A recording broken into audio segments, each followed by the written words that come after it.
Hello students, welcome to my channel Shiksha Kunj. आज हम class 9th में chapter number first number system के बारे में पढ़ेंगे। इसमें पहले पढ़ेंगे नेचुरल नंबर्स के बारे में। नेचुरल नंबर्स क्या होते हैं? Numbers which start from 1 are called natural numbers, यानी ऐसे नंबर्स जो 1 से स्टार्ट होते हैं वो कहलाते हैं नेचुरल नंबर्स। इसको डिनोट करते हैं n से, यानी n में 1 2 3 4 बहुत सारे नंबर्स, इनफाइनाइट तक नंबर्स होंगे। सेकंड आता है होल नंबर्स। होल नंबर्स क्या होते हैं? ऐसे नंबर्स जो स्टार्ट होते हैं ज़ीरो से, वो कहलाते हैं होल नंबर्स, और इसको डिनोट करते हैं W से, यानी ज़ीरो से स्टार्ट करेंगे, 0 1 2 3, यानी होल नंबर में ही नेचुरल नंबर्स भी आ जाएंगे। थर्ड आता है integers. The collection of all natural numbers, whole numbers and negative of natural numbers are called integers. Integers क्या होते हैं? जो कलेक्शन होगा नेचुरल नंबर्स का, होल नंबर्स का, और इसमें नेगेटिव नेचुरल नंबर्स भी आते हैं, वो कहलाते हैं इंटीजर्स। इसको डिनोट करते हैं Z से, यानी कि अगर हम नंबर लाइन ड्रॉ करते हैं तो उसमें पॉजिटिव इंटीजर्स भी होते हैं और नेगेटिव इंटीजर्स भी होंगे। Fourth, rational numbers. Rational numbers क्या होते हैं? ऐसा नंबर कोई भी जो कि रैशनल नंबर कहलाएगा अगर उसको P/Q की फॉर्म में लिखते हैं तो। P और Q कोई भी इंटीजर्स हो सकते हैं, लेकिन Q कभी भी ज़ीरो नहीं होना चाहिए। इसको डिनोट करते हैं Q से।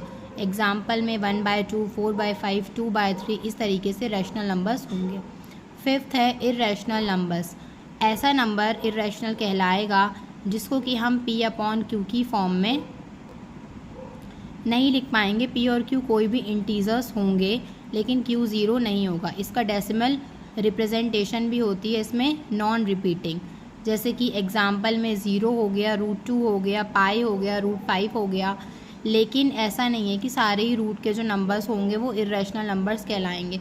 लाइक अगर √4 है तो उसका क्या हो जाता है 2, तो इट मीन्स कुछ इर्रेशनल्स जो रूट में होंगे वो इर्रेशनल्स कहलाएंगे और बाकी नहीं कहलाएंगे। 6 आता है रियल नंबर्स। जो कलेक्शन होगा रैशनल नंबर्स का और इर्रेशनल नंबर्स का एक संग, वो कहलाता है। इसको डिनोट करते हैं R से। अब इसमें स्टार्ट करते हैं एक्सरसाइज 1.1। क्वेश्चन नंबर फर्स्ट है, is 0 a rational number, can you write it in the form P/Q where P and Q are integers and Q is equals to not 0। क्या 0 एक रैशनल नंबर है? क्या उसको लिख सकते हैं P/Q की फॉर्म में, जहाँ P और Q इंटीजर्स हैं लेकिन Q ज़ीरो नहीं होगा?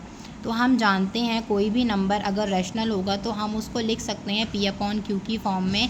P और Q इंटीजर्स होंगे और Q ज़ीरो नहीं होगा। तो ज़ीरो को इस तरीके से लिख सकते हैं 0/1, 0/2, 0/3, 0/4 एट्सेट्रा। तो ज़ीरो को अगर हम इस फॉर्म में लिख रहे हैं तो जो ज़ीरो है वो एक रैशनल नंबर है। क्वेश्चन नंबर सेकंड है, find 6 rational numbers between 3 and 4। 3 and 4 के बीच में 6 रैशनल नंबर्स बताने हैं। तो वैसे तो इसमें बहुत सारे रैशनल नंबर होंगे 3 और 4 के बीच में, बट हमें 6 फाइंड करने हैं।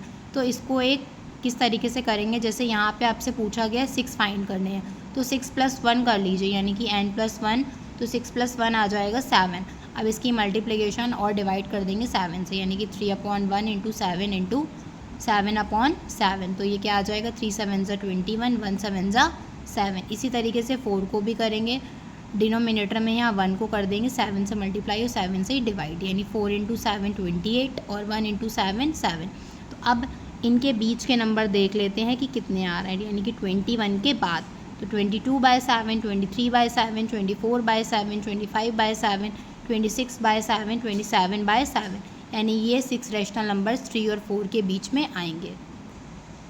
क्वेश्चन नंबर थर्ड है, find 5 rational numbers between 3/5 and 4/5। अब ये जो n+1 वाला मेथड है ये सिर्फ हम तभी अप्लाई कर सकते हैं अगर डिनोमिनेटर सेम होगा।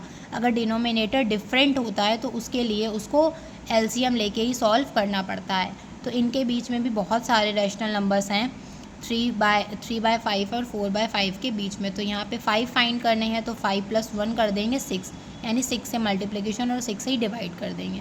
तो 3 × 6 हो गया 18, 5 × 6 हो गया 30। इसी तरीके से 4/5 को भी करेंगे, 4 × 6 24, 5 × 6 30। अब 18/30 और 24/30 के बीच के जो नंबर्स होंगे वो लिख देंगे। 19/30, 20/30, 21/30, 22/30, 23/30। तो ये जो है ये इनके बीच के रैशनल नंबर्स हो जाएंगे। वीडियो अच्छी लगे तो please like, share and subscribe. Thank you.